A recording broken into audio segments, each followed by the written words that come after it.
Okay, I put new rings and bearings in this 1990 Geo Metro 3-cylinder engine, and so it's a new engine. I cleaned it all up, the pistons, and put new rings in it, like I said, rod bearings. It's got a lot of new stuff on it now, so I'm going to try to start it for the first time, and all new gaskets, and oh yeah, also new valves, all new valves, did a valve job, new seats and stuff. So anyway, we'll try to give it a start. Here goes.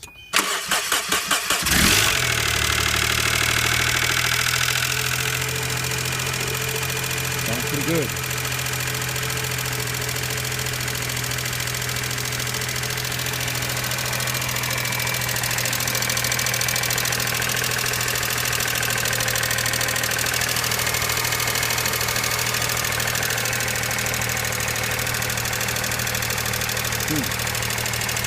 Slight clicking noise. I don't know if that clicking noise will eventually go away,